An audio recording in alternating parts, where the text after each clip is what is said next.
Radio विश्वास 90.8 community radio. तुमचं जगणं तुमचा आवाज.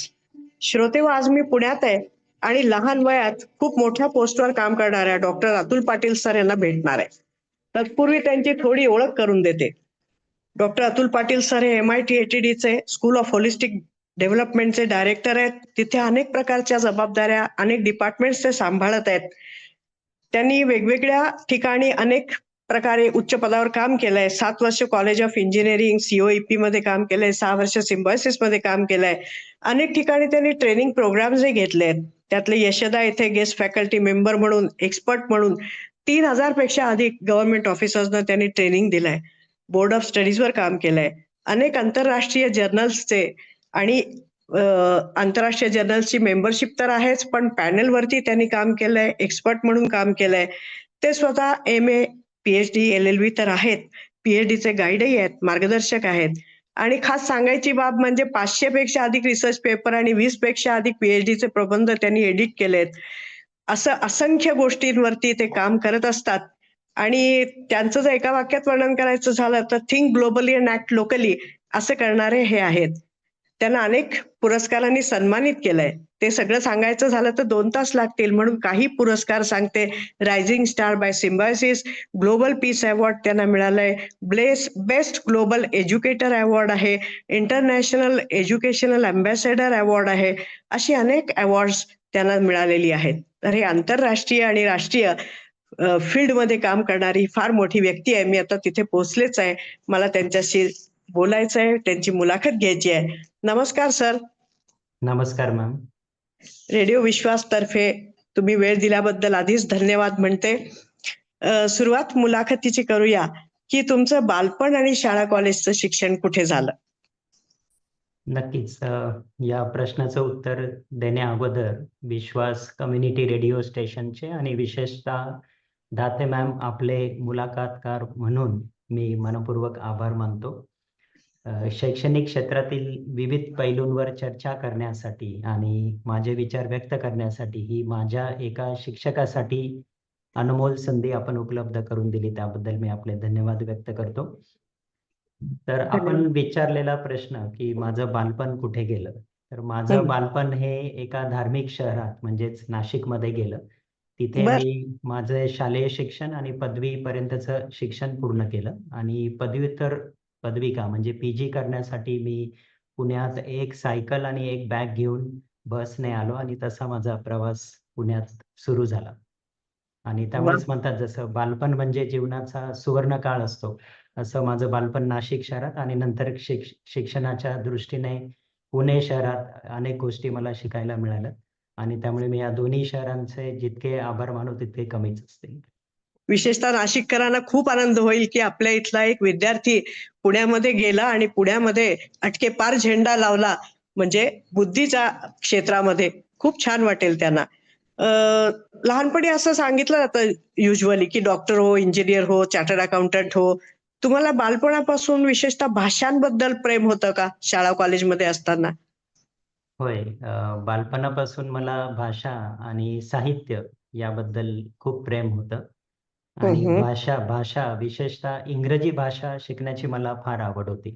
परंतु मी मराठी शाळेत असल्यामुळे 5वी इयत्तेपासून आम्हाला इंग्रजी हा एकच विषय असल्यामुळे आणि तसं वातावरण त्या ठिकाणी नसल्यामुळे हवी तशी मला इंग्रजी येत नव्हती. परंतु वाचनाची आवड लहानपणापासून होती. त्यामुळे इंग्रजी समजत नसलं तरी इंग्रजीमध्ये अवांतर वाचन मी सुरू केलं. सार्वजनिक वाचनालय तिथे जाऊन मी इंग्रजी वृत्तपत्र वाचण्याची सुरुवात केली आणि ही वाचनाची आवड लहानपणापासून असल्यामुळे हळूहळू ती भाषा कळू लागली. आणि जसं म्हटलं जातं की भाषा शिकल्याने आपण वेगवेगळ्या संस्कृतींशी जोडले जातो आणि त्यातूनच आपण एक दृष्टिकोन आपला विस्तार त्याचा करत असतो. तर एक छोटा किस्सा सांगायचा तर कॉलेजला असताना मी पहिल्यांदा माझ्या आयुष्यात एका वक्तृत्व स्पर्धेत भाग घेतला आणि इंग्रजीमध्ये मी भाषण दिलं होतं आणि त्या अनुभवामुळे भाषांचा अभ्यास करण्याची माझी आवड वाढतच गेली आणि त्या दृष्टीने मी PhD इंग्रजी या विषयात केली. तुमचं हे बोलणं खूप मोठं प्रेरणादायी ठरणार आहे अशासाठी की मराठी माध्यमातून शिकलेली व्यक्ती इंग्लिश पुढे विषय घेऊन त्याच्यामध्ये मास्टर करते, पीएचडी करते, अनेक पीएचडीच्या लोकांना गाईड करते आणि आंतरराष्ट्रीय स्तरापर्यंत आपण पोहोचतात, तर हे नक्की प्रेरणादायी आहे. पण त्यासाठी तुम्ही केलेली मेहनत मात्र सगळ्या श्रोतृ वर्गाने लक्षात ठेवली पाहिजे. अगदी. सध्या तुम्ही खूप मोठी जबाबदारी सांभाळतात. अनेक विषयांवरचा तुमचा अभ्यास आहे.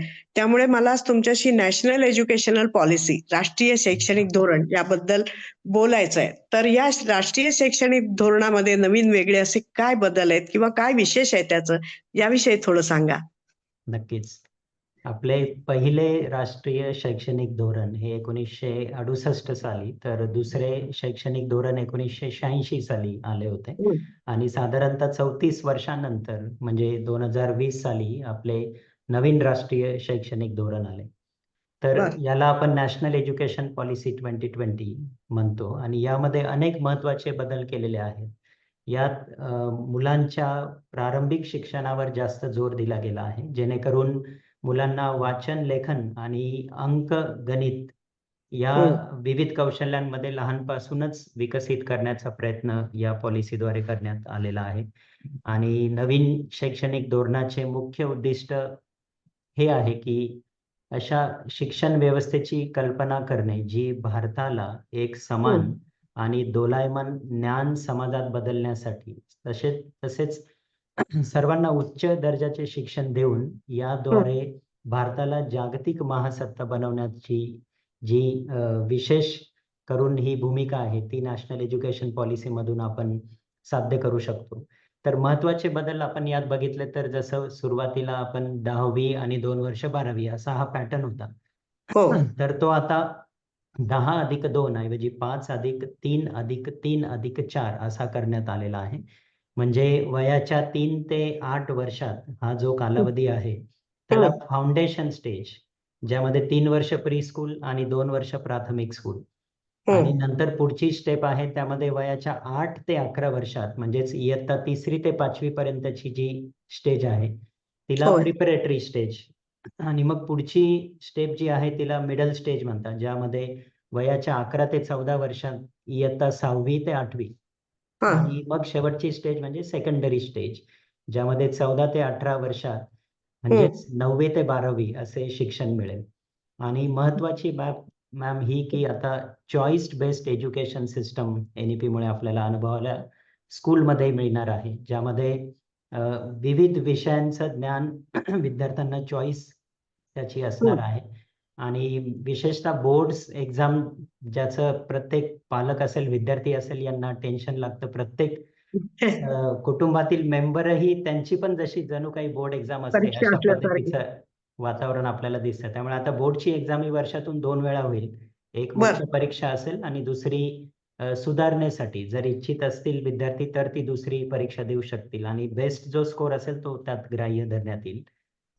हां, म्हणजे टप्प्याटप्प्याने त्यांनी वेगवेगळ्या प्रकारे बदल केलेत. म्हणजे श्रवण, वाचन, भाषण, लेखन छोटे-छोटे स्किल्स तयार करत मग त्यांना पुढे चॉईस देत. आधी एवढा मोठा चॉईस नसायचा आपल्या ह्याच्यात. अगदी. त्यामुळे हे वेगळेपण आहे. आणखी काय आहे?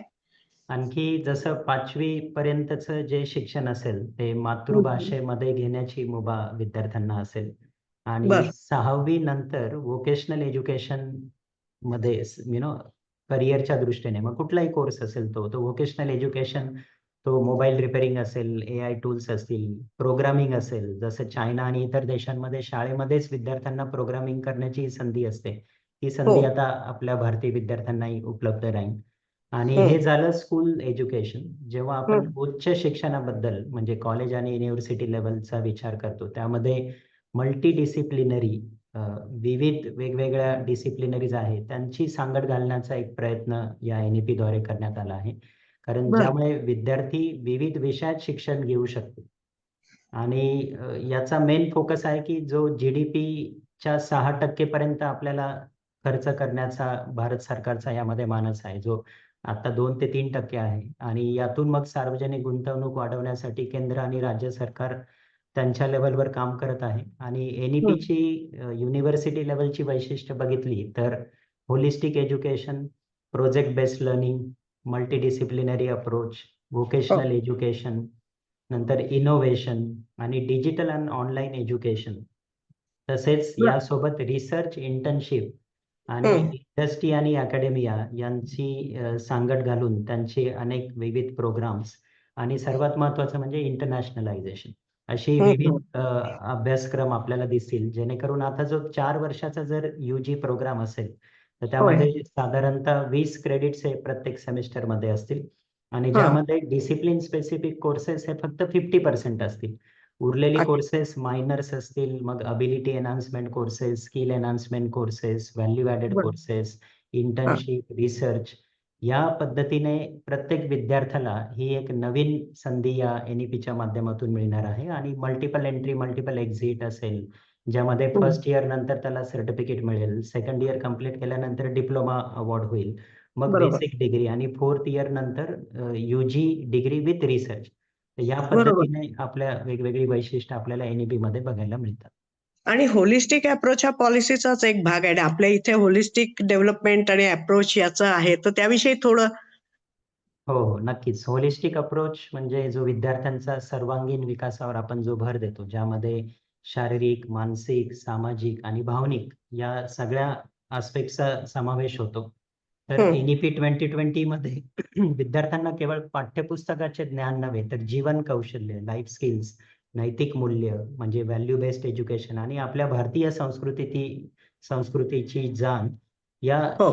या सर्वांचा समतोल साधण्याचा होलिस्टिक डेव्हलपमेंटमध्ये प्रयत्न असतो. जसं आमच्याही विद्यापीठामध्ये MIT आर्ट, डिझाईन आणि टेक्नॉलॉजी विद्यापीठात स्कूल ऑफ होलिस्टिक डेव्हलपमेंट मार्फत आम्ही विद्यार्थ्यांना विनिंग पर्सनॅलिटीज बनवण्याचा प्रयत्न करत असतो आणि आमची ही हम्म. विविध कोर्सेस आम्ही पंचकोश अप्रोचवर डेव्हलप केलेली आहेत.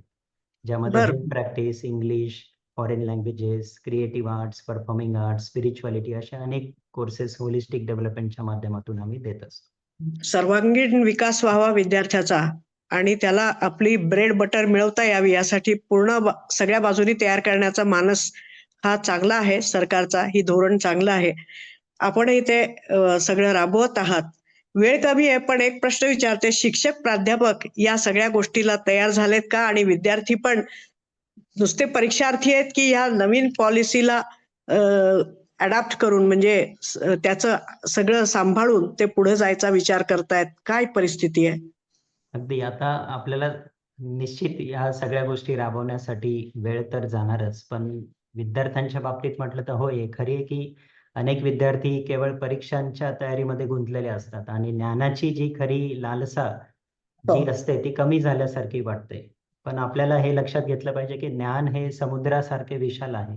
जितके जास्त मिळते तितके अधिक मिळवण्याची त्यामध्ये इच्छा निर्माण झाली पाहिजे. आणि एक्झाम ओरिएंटेड वरून आपण जॉब ओरिएंटेड, मग जॉब ओरिएंटेड वरून ब्रेड ओरिएंटेड यापेक्षा लाईफ ओरिएंटेड शिक्षण जर आपण फोकस केला तर यामधून आपल्याला अनेक फायदे आपल्याला दिसतील. जसं टॉम बॉडेट एकदा म्हणालेत की शाळा आणि ॲक्चुअल लाईफमध्ये फरक हा आहे की शाळेमध्ये तुम्हाला प्रथम धडा शिकवला जातो आणि नंतर परीक्षा दिली जाते. आणि बरोबर. त्या उलट आयुष्यात तुम्हाला आधी परीक्षा द्यावी लागते आणि मग त्यातून काहीतरी धडा शिकायला त्यातून मिळतो. तुम्ही धडा शिकता. हां. अगदी बरोबर आहे. त्यामुळे आजच्या युवकांना मला स्पेशली हा संदेश द्यावासा वाटतो, की युवकांनी त्यांची शक्ती विसरता कामा नये. कारण आपण जर आपला इतिहास बघितला तर लाथ मारेल तिथे पाणी काढेल, अशी धमक ठेवणारी युवक आज आपण बघतोय, की लाथ मारेल तिथे तंगडं तोडून घेईन अशी परिस्थिती आली आहे. आणि खरंय. त्यामुळे युवक म्हणताना दिसतात, की आहे तरुण तर घ्या मजा करून, गेले मरून तर टाकतील पुरून. असा हा जो अप्रोच सगळ्याच युवकांचा नाही, पण युवा हा शब्द जरी आपण बघितला, तर त्याचा शब्दाचा उलटा हे केला तर युवाचा वायू होतो. त्यामुळे हो. वायू जसा जीवन देतो, हम्म. त्याप्रमाणे सकारात्मक युवा शक्ती ही राष्ट्राची जीवनशक्ती असते. आणि त्यामुळे खरंय. मला थ्री इडियट्स मधला डायलॉग आठवतो, की कामयाब होने के लिए नहीं, काबिल होने के लिए पढो. आणि त्याच खरंय. मूव्हीमध्ये अजून म्हटलं, की सक्सेस के पीछे मत भागो, एक्सलेंस के पीछे भागो. अगदी खरंय. सक्सेस ऑटोमॅटिक आपके पीछे आ जाएगा. एका फार चांगल्या कवीने म्हटलंय की सारा अंधार प्यावा अशी लागावी तहान, अशी ज्ञानाची तहान सगळ्यांना लागावी यासाठी तुम्ही सगळे कार्य करत आहात आणि विद्यार्थ्यांनाही तुम्ही खूप चांगला संदेश आज दिलात. तुमच्याशी परत एकदा एक भेटायचंय, मुलाखत घ्यायची आहे. तुमच्याजवळ सांगण्यासारखं भरपूर आहे आणि त्यामुळे अनेक विद्यार्थ्यांना प्रेरणा मिळू शकेल. आज धन्यवाद आपण रेडिओ विश्वाससाठी मुलाखत दिल्याबद्दल. श्रोतेहो, आज आपण MITचे director doctor Atul Patil sir यांना भेटलो. पुन्हा भेटूया. ऐकत राहा रेडिओ विश्वास 90.8 कम्युनिटी रेडिओ. तुमचं जगणं तुमचा आवाज. धन्यवाद.